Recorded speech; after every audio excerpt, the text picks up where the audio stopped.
দুনিয়ার জমিনে তোর কি শাস্তি হইব আমি জানি না, আখেরাতেও কি শাস্তি হইব আমি জানি না। তোর আমি খুন করতে চাইছিলাম, কিন্তু তোর আমি খুন করুম না। আমি যা বুঝার বুঝা গেছি, তোর শাস্তি একটাই, তোর আর এই বাড়িতে আমি রাখুম না।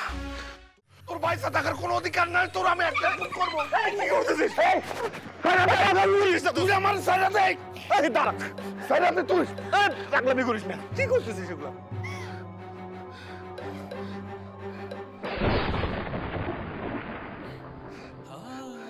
বুকের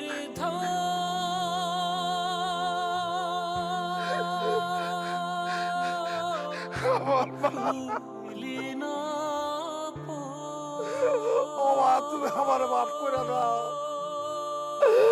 আমারে তুমি মাফ করে দাও। আমি তোমারে খুন করে ফেলছি মা, আমি তোমারে খুন করে ফেলছি, আমারে তুমি মাফ করে দাও।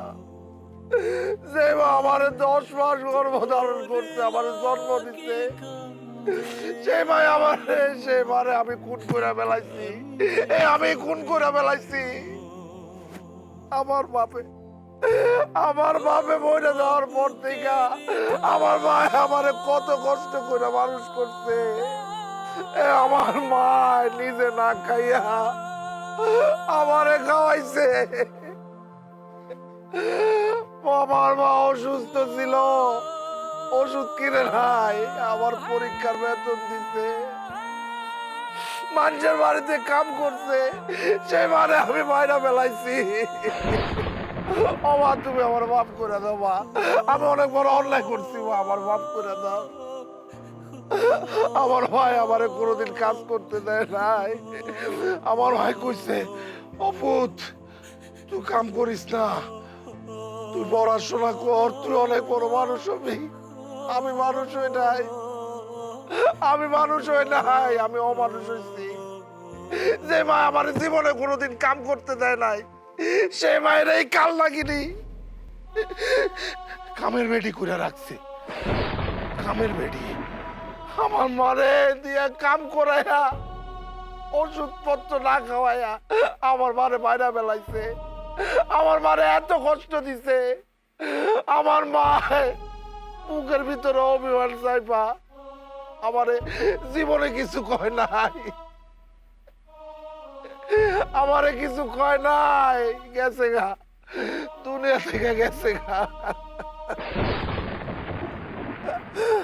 আমি আমি আমার বউরে বিশ্বাস করছিলাম, আমি বিশ্বাস করে তার সব কথা মাইনা চলছিলাম, তার কাছে টাকা পাঠাইছি আমার মায়ের ওষুধের লাইগা।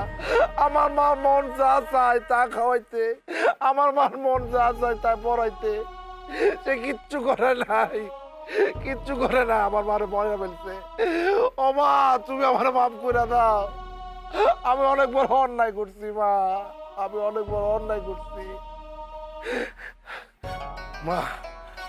ও মা, মা আমি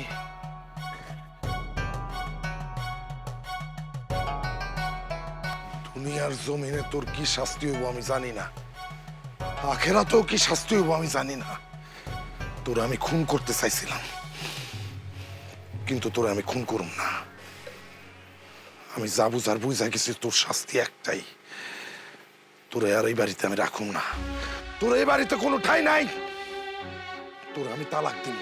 তুই এক্ষুনি তোর বাড়িতে চলে যা, তোর বাড়িতে আমার তালাকনামা পৌঁছায় যাবো।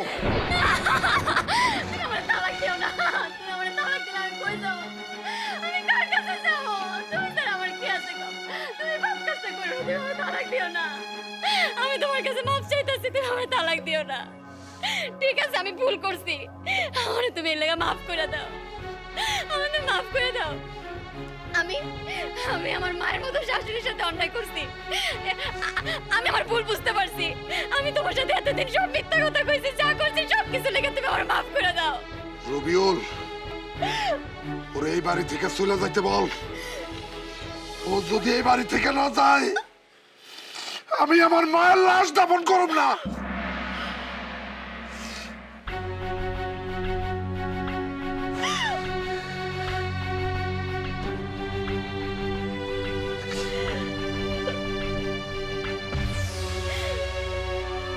ঠিক আছে, আমি এই বাড়ি থেকে চলে যাইতেছি। আমার মতো মেয়েদের না এরকমই শাস্তি হওয়া উচিত। আমার মতো পৌঁছানো কোনো সংসার আর নয়। যে কিনা মায়ের মতো পবিত্র শাশুড়ির সাথে সারাদিন রাত 24টা ঘন্টা অত্যাচার করে আসছে, এরকম পাপের এরকম শাস্তি হওয়া উচিত। আমি এই বাড়িতে থাকার যোগ্যতা না, এই বাড়িতে থাকার যোগ্যতা রাখি না আমি।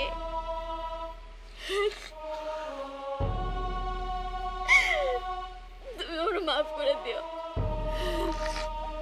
আমি তো মানুষ, আমি মানুষ মাত্রই ভুল।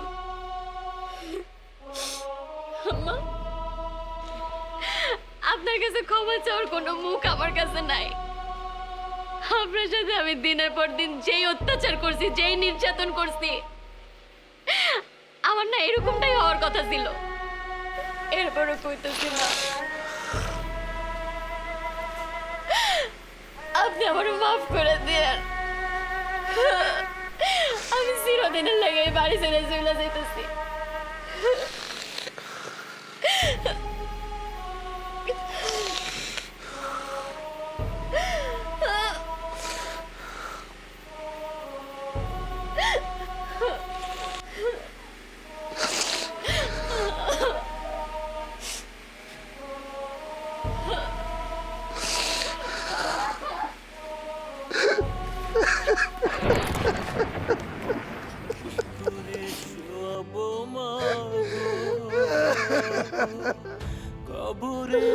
বন্ধুরে, আমার জীবনটা কেন এমন হইল?